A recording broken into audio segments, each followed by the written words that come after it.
Government exams కోసం తక్కువ ఖర్చులోనే maths, aptitude, reasoning వంటి కోర్సులు నేర్చుకోవడానికి ఇప్పుడే కాల్ చేయండి. Hello Ram sir. Hi Naraju. Importance of early morning ఎలాంటి అనుభూతినిస్తుంది? దాన్ని మనం అడాప్ట్ చేసుకోవాలి అనుకుంటే ఏ విధంగా అడాప్ట్ చేసుకోవాలి? ఎర్లీ మార్నింగ్ లెగాలి అని అంటే నారాజు, చాలామంది నిద్ర లేకపోవడానికి కారణం ఏంటంటే నాకు నిద్ర సరిపోలేదు, భోజనం సరిపోలేదు అంటారు చూసా, అంటారు నాకు ఇంకా ఆకలి తీరలేదు. ఎన్ని గంటలు ఉంటే ఆకలి తీరుతుంది? అదే ఇది పెద్ద క్వశ్చన్. ప్రపంచవ్యాప్తంగా ఎన్ని స్టడీస్ జరిగాయో అసలు ఎన్ని గంటలు మనిషికి ఉండాలి, ఇది పెద్ద ప్రశ్న. అయితే ఈ ప్రశ్నకు ఆన్సర్, ఎవరి ప్రశ్నకు వాళ్ళకి ఆన్సర్ దొరకాలంటే ఒక టెక్నిక్ ఉంది. ఏంటంటే ముందు మనం నిద్రపోయిన తర్వాత ఏం జరుగుతుంది నైట్, ఇది చాలా ఇంట్రెస్టింగ్ ఉంటుంది. చాలామంది నేను నిద్రపోయాను, సరిగ్గా నిద్రపోలేదబ్బా, నిద్ర పట్టలేదు. కొంతమంది భలే నిద్రపోయాను. ఈ ఫీలింగ్ ఎప్పుడు కలుగుతుంది? కలిగినప్పుడు ఏం జరుగుతుంది? నువ్వు డిస్టర్బ్ అయినప్పుడు ఏం జరిగితే నీకు డిస్టర్బెన్స్ అనిపిస్తుంది? This is very important. హాయిగా మీరు నిద్రపోవాలంటే, అంటే పొద్దున్న నిద్ర లేవడానికి, మీ కలల్ని సాకారం చేసుకోవాలంటే నిద్రపోవడం కాదు, నిద్ర లేవాలి. సో నిద్ర లేవాలని అంటే అసలు నిద్ర గురించి కొన్ని వాస్తవాలు మనం తెలుసుకుందాం. మనం మాట్లాడాల్సింది ఏంటంటే what happens in the sleep. నిద్రలో ఏం జరుగుతుంది? ఇది పెద్ద రహస్యం. నేనేమో అనుకుంటాను సరిగా నాకు నిద్ర రాలేదు, డిస్టర్బెన్స్ అంతా ఉందని, కానీ బ్రెయిన్ ఎలా పనిచేస్తుంది, ఎట్లా ఆలోచిస్తుంది. చాలామంది నిద్రపోయేటప్పుడు ఇట్లా కనిపిస్తారు, డీప్ స్లీప్. నన్ను నేను చూసుకున్నట్టుంది అక్కడ. అయితే నారాజు అట్లా పడుకున్నట్టు ఉంటుంది, కానీ బ్రెయిన్ 4 స్టేజెస్లో పనిచేస్తుంది. అసలు ఈ 4 స్టేజెస్ కనుక మీరు పూర్తి చేస్తే కనీసం 2-3 సైకిల్స్ అయినా సరే మీరు నిద్ర సరిపోయినట్టే. చూద్దాం అసలు అదే ఆ స్టేజెస్ ఏంటి అన్నది. స్టేజ్ నెంబర్ 1 ఏంటంటే NREM స్టేజ్ అంటారు. NREM అంటే నాన్ ర్యాపిడ్ ఐ మూమెంట్. అసలు దాని గురించి ఎందుకు చదవం. నిద్రపోతున్నప్పుడు బాగా డీప్గా మన కళ్ళు ఉన్నాయి కదా, నల్ల కనుగుడ్డు, మనకు తెలియదు కానీ ఇట్లా కదులుతూ ఉంటుంది, అది ర్యాపిడ్ ఐ మూమెంట్ అంటారు. నిద్రలో ఉన్నప్పుడు ఇట్లా కదులుతుంది. అంటే ఆలోచనలతో కూడుకున్నటువంటి సైకిల్ అవి. కదులుతున్నప్పుడు బ్రెయిన్లో ఉన్న చాలా పార్ట్లు యాక్టివ్ అవుతాయి. డిస్టర్బెన్స్. అయితే అది ఎట్లా యాక్టివ్ అవుతాయి, దేనికి యాక్టివ్ చేస్తూ చూద్దాం. ఈ స్టేజ్ ఏంటంటే మగత నిద్ర అని అంటాం మనం. అంటే మేలుకొని ఉండగా పడుకుందామని పడుకొని మెల్లిగా స్లీప్ రాబోయే స్థితిని స్టేజ్ 1 అంటారు. 5-10 నిమిషాలు ఈ స్థితి ఉంటుంది. మనం ఆల్ఫా బ్రెయిన్ వేవ్స్ గురించి మాట్లాడతాం కదా, అసలు ఆల్ఫాలోకి వెళ్ళే ముందు మనిషి ఈ స్థితిలో ఉంటాడు. ఈ 5-10 మినిట్స్ మగత నుంచి నిద్రలోకి జారుకుంటాడు, అది 2వ స్టేజ్. ఇక్కడ ఏమవుతుందంటే నారాజు, నిద్రలో ఎప్పుడైతే నువ్వు నిద్రపోయావో బాడీ టెంపరేచర్ మెల్లిగా తగ్గుతుంది. హార్ట్ అనవసరంగా ఎక్కువ కొట్టుకోదు, సేవ్ చేయాలి కదా, బ్లడ్ను అనవసరం పంపు చేయాల్సిన అవసరం, మిగతా బాడీ పార్ట్స్ ఏమీ పని చేయట్లేదు కదా, రెస్ట్ తీసుకున్నాయి. హార్ట్ రేట్ కూడా లబ్ డబ్ లబ్ డబ్ అని కొట్టుకుని లబ్ డబ్ ఇట్లా కొట్టుకుంటుంది, తక్కువ సార్లు కొట్టుకుంటుంది నిద్రలో. ఇది 2వ స్టేజ్. అంటే అప్పుడు నిద్రలోకి వెళ్ళావు, అప్పుడు కూడా ఐ మూమెంట్స్ ఏమి ఉండవు, నాన్ ర్యాపిడ్ ఐ మూమెంట్సే. Brain begins to produce the sleep cycle. మెల్లిగా బ్రెయిన్ స్లీప్కు సిద్ధమై నిన్ను డీప్ స్లీప్లోకి పంపించే ప్రయత్నం చేస్తూ ఉంటుంది. ఇది దాదాపు 20 నిమిషాల పాటు ఉంటుంది. అంటే ఏమైంది, ఇప్పుడు 1/2 అవర్ అయింది నువ్వు నిద్రపోయిన తర్వాత 3rd స్టేజ్లోకి ఎంటర్ అవుతుంది. 3rd స్టేజ్లో ఏం జరుగుతుందంటే బాడీలో ఉన్న కండరాలు రిలాక్స్ అవుతాయి. ఇది చాలా అవసరం. ఎందుకనుకున్నా, ఎప్పుడైనా స్ట్రెస్ ఉంటే మనం రిలాక్స్ అవ్వని అంటాం చూసారా, కండరాలు రిలాక్స్ అయినప్పుడు స్ట్రెస్ రిలీజ్ అవుతుంది, ఒత్తిడి, మానసిక శారీరక ఒత్తిడి తగ్గుతుంది. సో ఇక్కడ కండరాలు రిలీజ్ అవుతాయి, బ్లడ్ ప్రెషర్ తగ్గుతుంది, హార్ట్ రేట్ ఇంకా తగ్గుతుంది, టెంపరేచర్ తగ్గుతుంది. అంటే ఇప్పుడు ఏమవుతుందంటే బాడీ రిపేరింగ్ మెకానిజం స్టార్ట్ చేసింది. లోపల మీకు ఏమైనా అనారోగ్యాలు ఉన్నా, ప్రాబ్లమ్స్ ఉన్నా, రాత్రి పడుకోపోద్దని బాగా అవుతుందని అంటే అర్థం ఏంటంటే రాత్రి శరీరానికి తానే బాగు చేసుకునే సహజ లక్షణం శరీరానికి ఉంది, అదే బాగు చేసుకుంటుంది.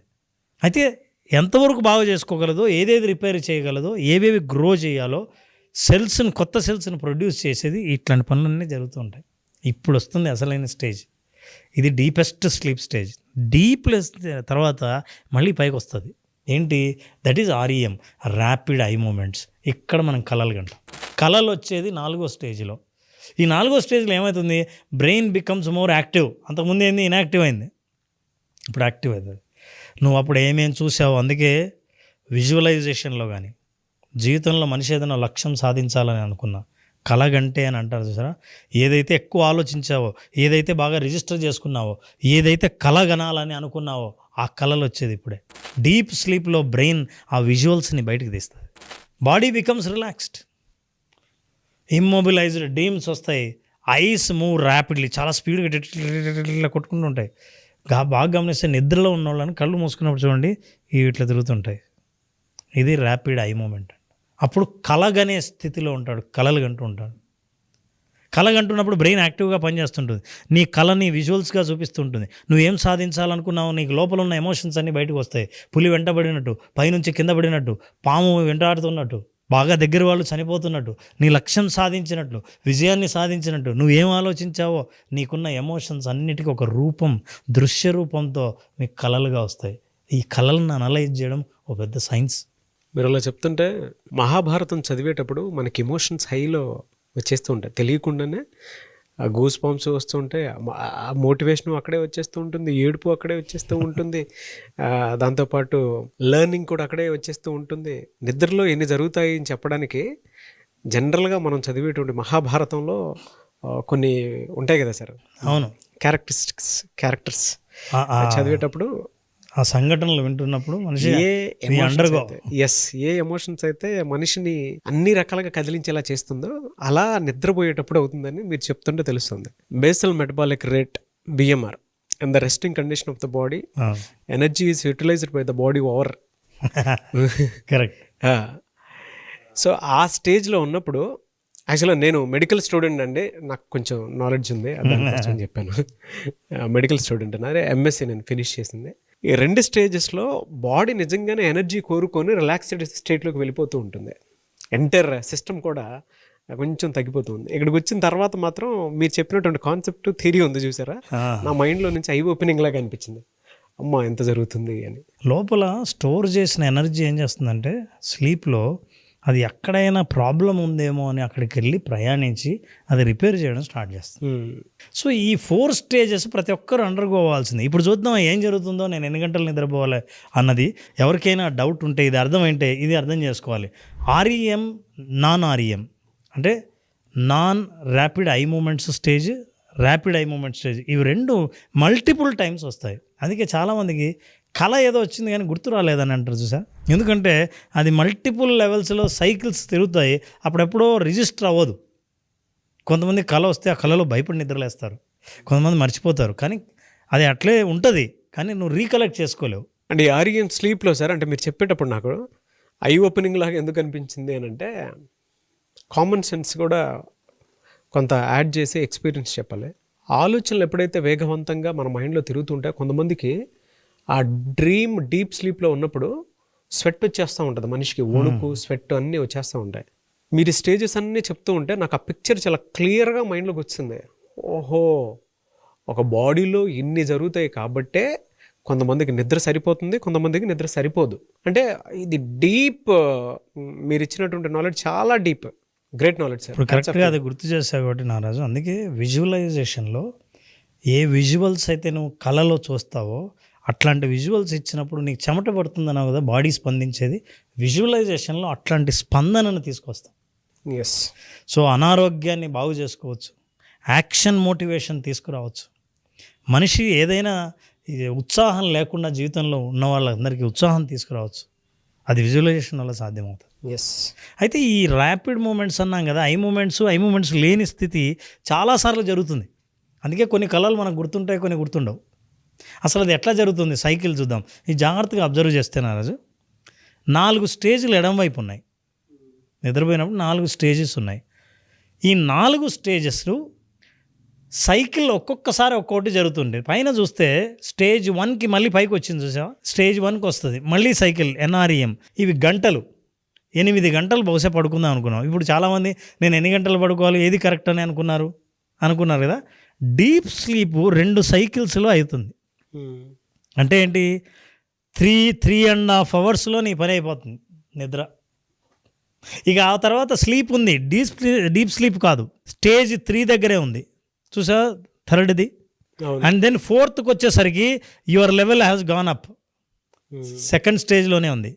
ఇక నిద్ర లేచే టైం వచ్చినప్పుడు మగతగా ఉంటుంది, నీకు తెలుస్తూ ఉంటుంది. పైకి వేక్ అనేది చూసావు, పైన అక్కడ నిద్ర లేస్తావు. ఇది 8 గంటల సైకిల్. ఇది న్యాచురల్గా జరిగే ప్రాసెస్. అయితే ఒరిజినల్గా నీకు అవసరమైన రిపేరింగ్ ప్రాసెస్, బాడీకి కావాల్సిన రెస్ట్ అంతా ఆ మొదట్లో 3.5 గంట 4 గంటల్లో అయిపోయింది. అవును. అయితే నువ్వు ఎప్పుడు పడుకున్నావన్న దాన్ని బట్టి డీప్ స్లీప్ నుంచి 4 అవర్స్ నువ్వు పడుకుంటే fantastic sleep world wide irrespective of the age. అంటే చిన్నపిల్లల గురించి నేను మాట్లాడట్లేదు. 4 గంటల అద్భుతమైన నిద్ర, 5 గంటలు. అంటే ఇప్పుడు అదే చెప్తున్నాను. అంటే మీరు చెప్పిన దాని ప్రకారం గ్రాఫ్లో 4 నుంచి 5 గంటలు పర్ఫెక్ట్ పడుకుంటే సరిపోతుంది. పర్ఫెక్ట్. మిగతాది మన బాడీని మోటివేట్ చేసుకుంటూ మన మిగతాది దేని మీద ఆధారపడి ఉందంటే ఈ 5 గంటల తర్వాత నువ్వు చేసే ఇంతకంటే గొప్ప పని ఉంటుందే, అప్పుడు నిద్రలేస్తా. ఎస్, అంతకంటే నిద్రపోవడమే గొప్ప పని అనుకోండి, అదే పని అవుతుంది. 4 to 5 hours. So it is our choice. Quality demand. Quality sleep. ఇది సైకిల్స్ ఆఫ్ స్లీప్. ఎస్.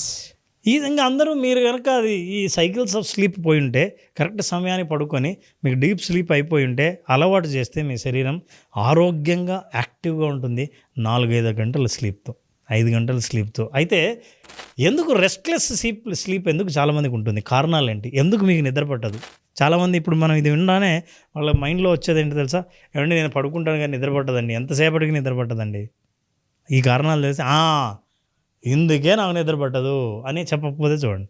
ఈ రీజన్ని ఈ ప్రోగ్రామ్ చూస్తున్న వాళ్ళు, నిజంగా నిద్ర లేచి తమ కలలు సాకారం చేసుకోవాలనుకున్న వాళ్ళు, లక్ష్యం పిలుస్తుంది నన్ను నిద్ర లేవాలని అనుకున్న వాళ్ళు, ఈ కారణాలు నెంబర్ రాయండి. My reason is number. నేను I'm going to show you 6 reasons. Number రాయండి. My reason is number 1, 2, 3 or 4, 5, 6. Number 1 first reason ఏదంటే స్లీప్ డిజార్డర్స్. అంటే వాళ్ళకి సహజంగానే there is a problem, disorder, insomnia అంటారు, నిద్ర పట్టదు. ఫిజియోలాజికల్గా there is a problem, brain chemicals imbalance వల్ల ప్రాబ్లం, సైకియాట్రిక్ ప్రాబ్లం, డిప్రెషన్ వల్ల ప్రాబ్లం. చాలా స్లీప్ డిజార్డర్ ఏదైనా కారణం ఉండి, మెడికల్ ఇష్యూ ఉంటే వాళ్ళు నిద్ర పట్టకపోవచ్చు. The second reason stress. విపరీతమైన ఒత్తిడికి గురయ్యేవాళ్ళు, విపరీతంగా ఆలోచించేవాళ్ళు, ఒకే ఆలోచన వెంటాడుతున్నప్పుడు ఇది. అంటే మీరు నిద్రపోకపోవడానికి కారణం ఎవరో కాదు, మీ ఆలోచనలు, మీ స్ట్రెస్ కారణంగా అనుకోవాలి. Third reason thinking. నెత్తిమే పడతా ఉంటుంది తెలియకుండానే. అది రాగానే మనకి కోపం, బాధ, తెలియనటువంటి ఆందోళన చేస్తూ ఉంటుంది స్ట్రెస్లో. అందుకే రేపు చేయాల్సిన పనుల విషయంలో ఆందోళన కంటే ఇవాళ చేసిన పనుల పట్ల తృప్తి బాగా నిద్రపోయేలా చేస్తుంది.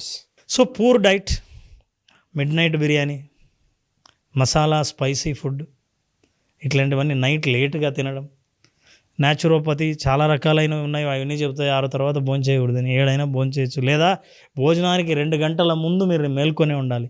భోజనం చేసిన 2 గంటల వరకు పడుకోకూడదు. ఏదైనా సరే వాటిని అర్థం చేసుకుంటే డైట్ విషయంలో చాలా జాగ్రత్తగా ఉండాలి. ఏం తింటున్నారు పడుకునే ముందు? ప్రెగ్నెన్సీలో కూడా కొంతమందికి నిద్ర రాదు. అండ్ నా ఇర్రెగ్యులర్ స్లీప్ షెడ్యూల్. ఒక్కోసారి మధ్యాహ్నం పడుకుంటారు, 2-3 గంటలు పడుకుంటే రాత్రి కరెక్ట్ టైంకి నిద్ర రాదు. ఒకసారి లేట్గా రాత్రి సినిమా చూసి, వెబ్ సిరీస్ చూసి 2 o'clock పడుకుంటాడు. రాత్రి ఉదయం 9 అయినా నిద్రలేవారు, 10 అయినా నిద్రలేవారు, 11 అయినా నిద్రలేవారు. అట్లాంటి వాళ్ళు కూడా ఉన్నారు. నేను చూశాను కొంతమంది స్టూడెంట్స్ కౌన్సిలింగ్కి వచ్చేవాళ్ళు పోటీ పడుతుంటారు. వేరే వాళ్ళైతే సార్ వాడైతే 1 o'clock దాకా పడుకుంటాడు, నేను ఎందుకు పడుకోకూడదు? సో ఇట్లాంటి డిజార్డర్స్ లేకుండా చూసుకోవాలి. So irregular sleeps and uncomfortable bed, మీరు పడుకునే చోటు అన్కంఫర్టబుల్గా లేకుండా చూసుకుంటుంది. ఈ కారణాలు ఏదైనా సరే వీటిలో మీకు ఇది తట్టినప్పుడు 1, 2, 3, 4, 5, 6 రాయండి. మై రీజన్ ఈజ్ నెంబర్ అని ఆ నెంబర్ రాయండి. నా ఎట్లా, how to improve sleep hygiene అంటే నిన్న రోజు స్లీప్ హైజీన్, నిద్రను హాయిగా అనుకున్న టైంకి పడుకోవడం, అనుకున్న టైంకి నిద్ర లేవడాన్ని స్లీప్ హైజీన్ అంటారు. ఎలా లేవచ్చు నిద్రకి లేవాలనుకుంటే? Will give solution. నిద్ర లేస్తే ఇక మీ లక్ష్యమే ఆలస్యం. Number 1, avoid blue light. Cell phone, TV, cell phone, computer, A laptop, what ever it is, అది రిలీజ్ చేసే బ్లూ లైట్ ఏం చేస్తుందంటే, ఎందుకు బ్లూ లైట్ని అవాయిడ్ చేయమన్నానంటే, మెలటోనిన్ అనే హార్మోన్ ప్రొడ్యూస్ కాకుండా చేస్తుంది. నిద్రకి ఏదైతే అవసరమో అది రాకుండా చేస్తుంది. నీకు తెలుసా, బయట నుంచి ఇంజెక్షన్లు, మెలటోనిన్ అనే ఇంజెక్షన్ ఇస్తారు ఆ హార్మోన్ నిద్ర పట్టడానికి. ఈ హార్మోన్ న్యాచురల్గా నీకు ప్రొడ్యూస్ అవుతుంటే నువ్వు కిల్ చేస్తున్నావు. ఇలా ఉంటుంది సార్ బెడ్ మీద జనరల్గా. నాది కూడా బ్లూ లైటే మోస్ట్లీ ఉంది, జనరల్గా చూపిస్తున్నాను. ఇలా ఉంటుంది అంటే బెడ్ మీద ఇలానే ఉండిపోతూ ఉంటాము. ఒకటి చూడాలనిపిస్తే ఇంకో దాని కిందకి వెళ్ళిపోతూ ఉంటాము. అంటే మీరు చెప్తుంటే నాకు అనిపిస్తుంది ఆ మెలటోనిన్ అనేటువంటి హార్మోను మనిషికి తెలియకుండానే ఒక ఎగ్జైట్మెంట్ని క్రియేట్ చేసేటువంటి మోడ్లోకి తీసుకొని వెళ్ళిపోతుంది తప్ప నిద్రను ఎక్కడ నువ్వు నిద్రపో అని చెప్పేసి చెప్పట్లేదు. అందుకే అంటారేమో మేబీ, అంటే ఇది చూపిస్తుంటే అర్థమైంది నాకు, పడుకునే ముందు సెల్ ఫోన్లకి, ల్యాప్టాప్లకి, టీవీకి దూరంగా ఉండాలని చెప్పి. ఏం చేస్తుంది తెలుసా? ఫర్ ఎగ్జాంపుల్ నేను చూస్తున్నా టక్కుమని ఒక గోవా వీడియో వచ్చింది, నీ మైండ్ ఎక్కడికి పోయింది? గోవా. యాక్చువల్లీ రిలాక్స్ అవ్వాల్సిన వాడు ఏమైంది? గోవాకి. సెకండ్ ఒక కామెడీ సీన్ వచ్చింది, దీని తర్వాత ఏదో మంచి సీనరీ వచ్చింది, ఆ తర్వాత ఏదో సినిమా హీరో సంబంధించింది ఏదో వచ్చింది, లేదా ఇంకేమైనా కనిపిస్తుంటే డిఫరెంట్ సెంటర్స్ యాక్టివ్ అయిపోతున్నాయి. బ్రెయిన్ అయ్యే బాబాయ్ నేను రెస్ట్ తీసుకోవాలరా బాబు అంటే నువ్వు లైట్లు వేస్తావేంది లోపల. రెండో కారణం, సరైన ఎక్సర్సైజ్ చేస్తే బాడీ సహజంగా అలసిపోతే పడుకుంటుంది. నీకేం పనే లేదు, సిస్టమ్ మీద కూర్చునే కంప్యూటర్ సాఫ్ట్వేర్ ఇంజనీర్ అయినా అవ్వాలి, పుస్తకాలు ఎప్పుడు చదువుకుని ఒకే చోట చదువుకునే స్టూడెంట్ అయినా అయి ఉండాలి, ఎంప్లాయ్ అయితే 9 to 5 జాబ్ క్యాబిన్లో ఏసీ వేసుకొని అయినా ఉండాలి. Where is the physical exercise? శరీరం అలసిపోయి నాకు నిద్ర కావాలని అడగాలి, కరెక్ట్గా మిమ్మల్ని బెడ్ దాకా తీసుకెళ్ళాలి, సహజంగా పడుకోవాలి. So exercise will help you. And then invest in your quality bed. అసలు అంటే పడుకున్న చోట కంఫర్ట్ ఉండేటట్టు డెఫినెట్గా చూడాలి. ఎందుకంటే చాలామందికి తెలియదు నారాజు, నిద్ర అనేది నీ రేపటిని నిర్ణయించేది ఈ నిద్రే అయినప్పుడు ఈ నిద్ర మీద నేను ఖర్చు పెట్టాలి. ఎట్లా ఖర్చు? నేను కాస్ట్లీ అని చెప్పట్లా, sleep comfort is the most important. Otherwise body దొరులుతూ ఉంటుంది, కదులుతూ ఉంటుంది, రాత్రంతా సరిగ్గా నిద్ర లేదంటావు, పొద్దున్నే దేని మీద కాన్సన్ట్రేట్ చేయవు. వీటన్నిటి కారణాలు అది. This are all identified reasons. And lower your alcohol. Coffee నిద్ర మేలుకునేటట్టు చేస్తుంది. ఎప్పుడు తాగే అలవాటు ఉన్న వాళ్ళు ఎప్పుడు తాగుతుంటారు, పడుకునే ముందు కూడా టీ కాఫీ తాగి పడుకునే వాళ్ళు ఉన్నారు. అయితే అది పెద్ద డ్యామేజ్ చేస్తుందనే తెలియదు. ఆల్కహాల్ నిద్రపుచ్చుతుంది కానీ బాడీని నిద్రపుచ్చదు, బ్రెయిన్ని మాత్రం అలా స్లో అయ్యేటట్టు చేస్తుంది. అది సహజమైన ఆర్గానిక్ స్లీప్ కాదు. సో వీటన్నిటి కనుక if you improve your sleep hygiene, అద్భుతంగా నిద్రపోతావు. నీ నిద్ర ఏం చేస్తుందంటే మళ్ళీ రేపటికి ఎనర్జీని తీసుకొచ్చేస్తుంది. ఆ రేపటి ఎనర్జీ ఎందుకంటే మీరు కావాల్సింది సాధించుకోవడానికి ఇలా Nagaraju, better sleep for better health and better visualization. అట్లా విజువలైజేషన్ చేసినప్పుడు నీకు పొద్దున్న నిద్ర లేస్తూనే ఈ ప్రపంచం ఎట్లా కనిపిస్తుందంటే ఇట్లా కనిపిస్తుంది. నాకు బ్యూటిఫుల్ మార్నింగ్. ఎర్లీ మార్నింగే వెంటనే ఒక 7 అవర్స్కి మీరు ఎప్పుడైతే పడుకుంటున్నారో అక్కడ నుంచి ఒక 6 అవర్స్కి అలారం పెట్టుకోండి. వెంటనే లేవండి. లేచిన తర్వాత ఒక ఫ్రెష్ వాటర్ని జస్ట్ మొహం మీద తీసుకోండి, అలా ఫీల్ అవ్వండి. తర్వాత జర్నలింగ్ స్టార్ట్ చేయండి ఎర్లీ మార్నింగ్. ఎక్సర్సైజ్ చేసి వచ్చిన తర్వాత అయినా సరే, లేదంటే మీకు వెంటనే ఆ యాక్టివ్నెస్ ఉంది అని అంటే ఈరోజు నేను ఏం చేసి ఏం సాధించాలి అనుకున్నటువంటి దాని మీద సాధన చేయండి. డే మొత్తాన్ని మీ కంట్రోల్లో తెచ్చుకోండి. అతిపెద్ద క్వాలిటీ అదృష్టం ఎక్కడో ఉండదు, మన జీవితాన్ని మన చేతుల్లో తీసుకున్నప్పుడు. ఈ వీడియో చూసిన తర్వాత చాలామందికి నిద్ర పట్టనటువంటి వాళ్ళకి, నిద్ర వచ్చేటువంటి వాళ్ళకి, పొద్దున్నే లేవాలి అనుకునేటువంటి వాళ్ళకి మాత్రం డీప్ నాలెడ్జ్, సైంటిఫిక్ నాలెడ్జ్, ఇంతకంటే యూట్యూబ్లో కానీ తెలుగు యూట్యూబ్ చరిత్రలో కానీ అంత డీటెయిల్ నాలెడ్జ్ అయితే మనం వీడియో చూడలేం Ram sir. I'm very happy for you. ఎందుకంటే as a psychologist and as a coach మీకు మాత్రమే ఇవి తెలిసినటువంటి విషయాలు. వెరీ హ్యాపీ ఫర్ యూ అండి.